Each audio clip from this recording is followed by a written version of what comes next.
quickly go over the controls here. First, you have your foot switches. On the left-hand side, you're controlling your delay, and on the right-hand side, you're controlling your reverb. You can turn the effects on and off by pressing the foot switches. One thing to note is that the delay foot switch acts as both an engage and disengage for the pedal, as well as tap tempo. And the trade-off with having that dual functionality is that when the pedal is on, if you want to turn the pedal off, you have to press and hold for a slight amount of time to turn it off. And if you just want to do tap tempo, then you just tap in the tempo. If you're curious as to why the pedal is not going off when you just tap this, it's because it's using the tap tempo function, and you need to press and hold this down to turn the pedal off. The behavior and how long you do this can be controlled in the app. Now, as far as preset selecting, you can cycle through presets by pressing the select button here.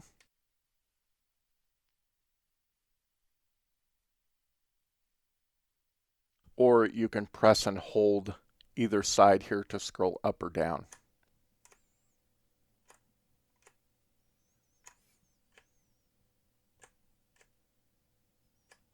If you want to save a preset, you just press and hold the select button. Down here we have the subdivision switch for your tap tempo. You can either do quarter note, dotted eighth, or triplets. The encoder wheel here allows you to select which delay or reverb engine you want to run.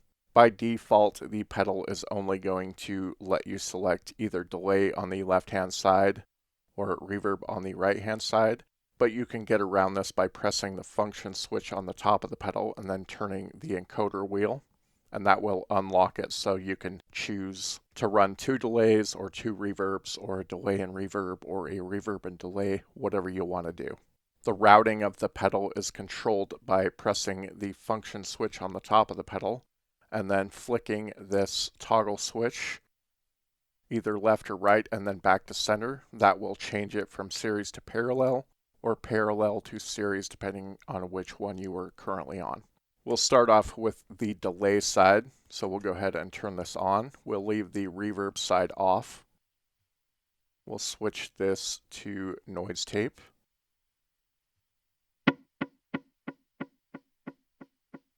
And you can hear that we have a basic delay sound there.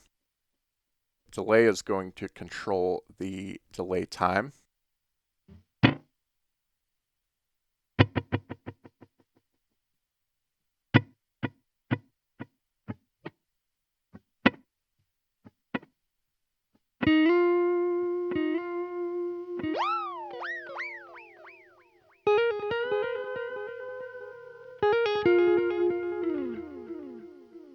Feedback will control the amount of repeats.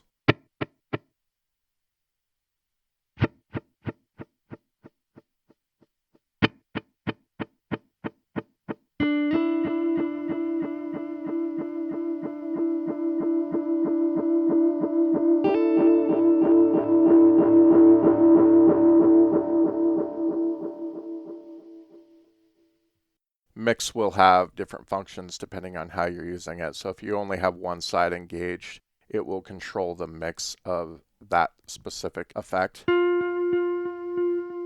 Turning it up will be 100% wet.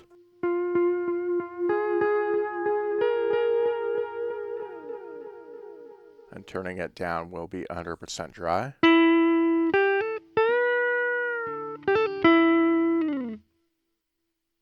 But if we have the reverb engaged, let's go to the reverb side, engage the reverb.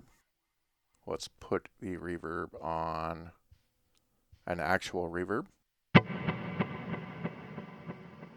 Now the mix will control whether we have delay on the left or reverb on the right.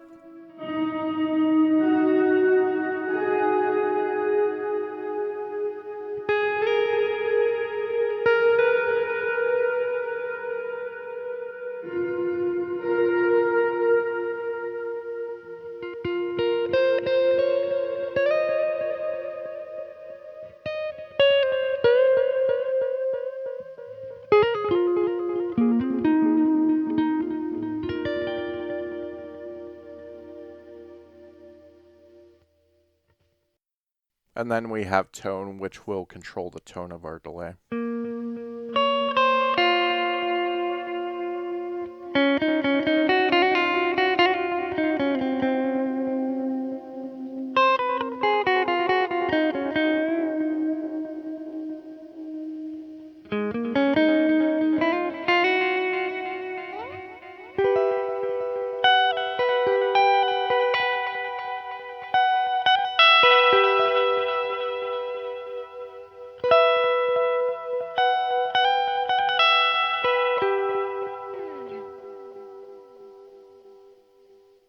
And then Control 1 and Control 2 are just going to do different things depending on which engine you have selected.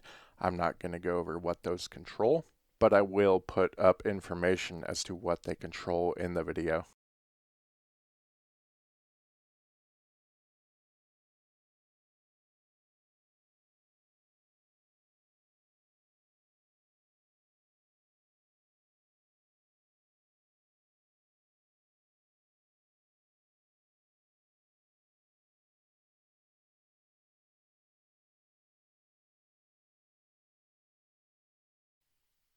So that does it for the delay side.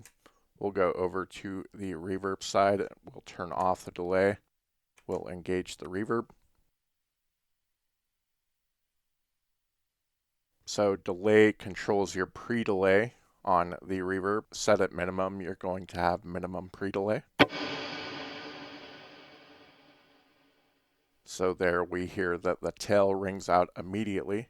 Then if we increase the pre-delay, we'll notice a delay before the reverb kicks in.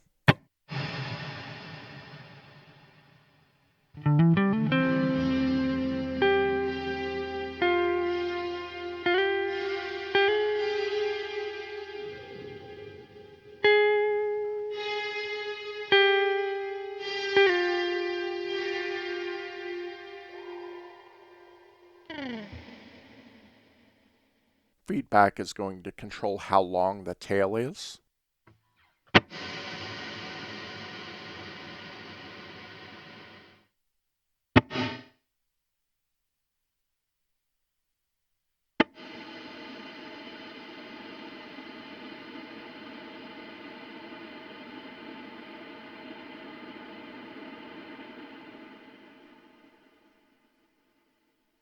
And tone is going to control the tone of our reverb.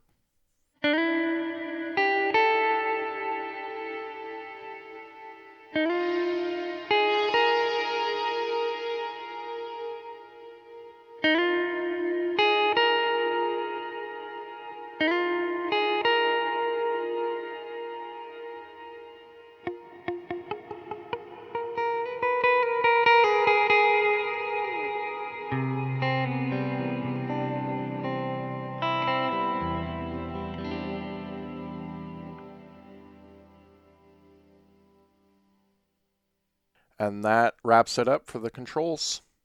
So I'll go ahead and show you around the Neuro 3 editor and what you can control on the encounter. When you connect your pedal, you're going to see it show up over here. You can click on it, which will open the editor, which is in the central section of the application. In the center section here, we can see that we have control over the left and right side of the pedal. You can engage and disengage the effects with the power buttons here. You can choose whether to run reverb engines or delay engines on either side of the pedal. Right here we have our various routing options. You can either choose Cascade, which is going to have one side running into the other side, Parallel, which will run them in parallel, or Split Stereo. And then you can control the level of your analog dry signal here. Below that we have our tap tempo option. Right here you'll have MIDI sync. If that's engaged, this will not be lit up because you're getting your tempo from MIDI. So we can go ahead and enable that, and then we can tap in our tempo right here. Alternately, you can just come down here and type in a tempo.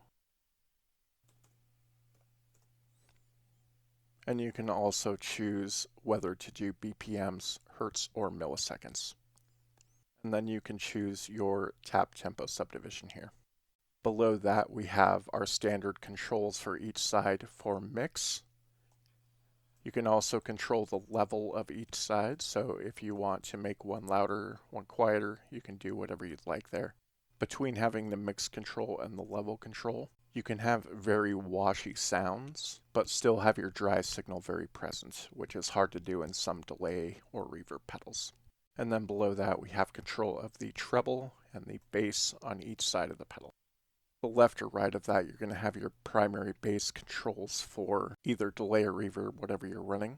So over here on the left for a delay, we have control of the delay time, feedback, the stereo delay division, the modulation depth, and the modulation rate. And on the reverb side, we have control of the pre-delay, the feedback or how long the tail rings out, and then modulation depth and rate. Here is where we select the different delay and reverb engines. And you'll note that the portion here is where the engine-specific controls are going to be. On the Helix engine, we have control of the diffusion, the distortion, trem, a pitch shift, and then how that pitch shifting feeds back into itself. So you can do things like reverse or forward hold or compounding, where the cascades go into each other. For Kaleidoscope, you have control of the offset, the distortion, the pre-delay feedback, the character, the reverb modulation, and the diffusion. For Echoverb, you have control of the initial bloom, the reverb modulation, the reverb level, and the reverb feedback. Drum Echo gives you 2 additional taps. You can control the ratio here for each tap. You can control the level of each tap here. You can control the wash. Turning this up controls how the taps feed back into each other. The higher you turn this up, the more reverb-like it's going to be. And then you control your swirl or your stereo spread here. So let's go ahead and listen to the wash real quick.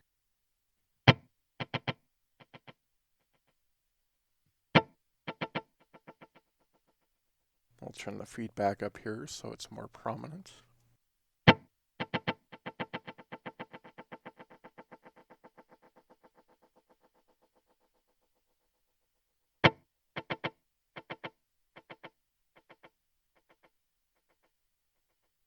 So we can hear there with wash all the way down, it's just a repeating pattern, whereas with wash up, it's an evolving pattern.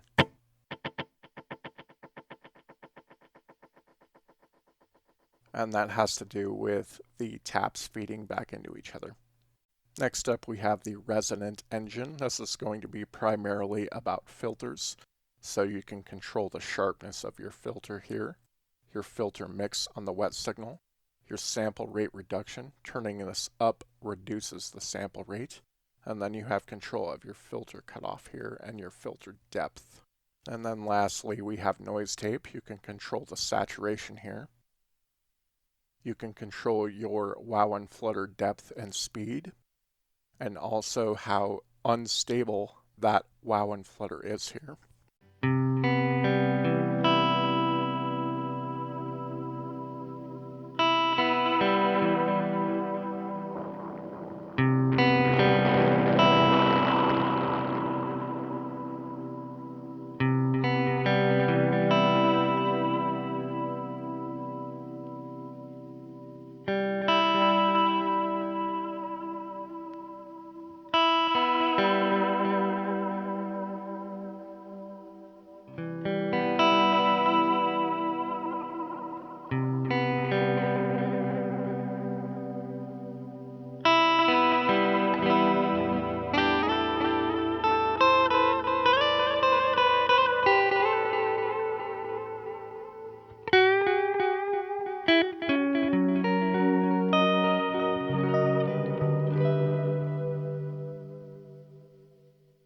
And they also give you an option to enable pitch shifting in this mode. Switching over to the reverb side, we'll go ahead and turn that on and turn the delay side off. On Hypersphere, you can control your phaser depth and your phaser speed here, as well as the feedback and distortion, and then the mix of that on the wet signal. Next is shimmers. Shimmers allows you to have two pitch-shifted voices. You can control the balance between those voices here, the regeneration, and the pitch mix. And then you can control the pitch shifting for each of those voices here. Trem Verb allows you to control the shape of the trem. You can choose opto, smooth, square, attack, or reverse. Attack and reverse are like sawtooth and reverse sawtooth. You can choose the effects order here. You can either put the trem on the mix, the dry signal, or the wet signal. You can also control the bloom here, and you can add envelope control here. And then down here you control the trem depth and speed. Onto the reverse engine, you can control the shape of how the reverse comes in here. Applying filter here, pre-delay on the feedback, the reverb modulation, and the diffusion. On the Lofi engine, you can add in a clean mix. You can put filter on your distortion. You have sample rate reduction control, bit fuzz, random modulation, and distortion. And then lastly, we have swell. You can control the swell on your dry signal and ducking on your wet signal, the swell feedback, the swell modulation, and your envelope sensitivity here, and then how quickly that swell engages with the envelope attack. That pretty much does it for pedal controls. As far as presets, you can save anything you've done here by clicking up here and choosing either Save to Pedal or Save to Library. If you save it to your library, it's going to show up in the right-hand side here under the Library tab. And if you save it to the pedal, it's going to show up on the left-hand side here. The first 8 slots are accessible via the pedal itself, and the rest of them can be accessed via MIDI. You can have up to 128. If you want to export a preset, you would just click it over here and then click Export. You can publish it up to the web if you'd like to share it. You can copy it here by using Duplicate. You can rename it. You can see the preset info. If you want to burn it to the pedal or save it to the pedal, you can click Burn, or you can delete the preset. If you want to get to the hardware options of the pedal, you can right-click over here and go to Hardware Options, or you can come up here to this wrench and click that. Either way will get you to the same place. Here you're able to control things like your MIDI channel, your bypass modes. You can actually change the tap tempo options, so like your subdivisions that are accessible via the switch on the pedal, you can remap those to whatever you'd like. You can actually turn tap tempo off if you don't want that option. As I mentioned before, in order to turn the delay off on the left-hand side, you have to press and hold that engage button for a certain amount of time, and you can change the time that you have to hold that in here if you'd like it shorter, longer, or if you just want to disable tap tempo completely and not have to deal with it, you can do that here. If you want to back up the pedal, you can right-click the pedal and click Create Device Backup. And if you want to load one back, you can click Load Device Backup. You can also do a factory reset from this location as well. Now, one thing I really commend Source Audio for is they have spent a lot of time and really took advice that many people have given them and made their pedals a community experience. It's very easy to share presets, and with Neuro 3 they took that even further, building a community on social media, so you're able to go and like people's presets. You can also comment on people's presets, and you can even follow creators if you'd like. Up here in the community tab, you just click one of the creators that you'd like, and then you can click follow if you enjoy their work and you want to see what they do in the future. I really like that about the new Neuro platform. Another thing that's really cool is if I want to publish a preset, you just click publish. And they've implemented this cool feature that lets you hear people's presets on the web. Down here you can select the sound sample that you'd like to use.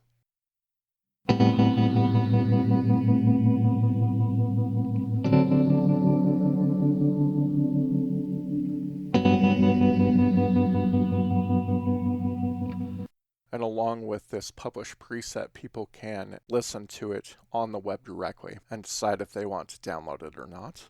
Or if people are just interested in what the pedal sounds like in general, they can hear it online without actually having the pedal with them. And down here you can turn on or off a cab sim as well. Here, if you have a link to a YouTube video or something with the sound clip in it, you can put it there. Really cool community features from Source Audio. I'm very happy they put stuff like that in. So I think that about does it for the editor. We'll catch you guys later.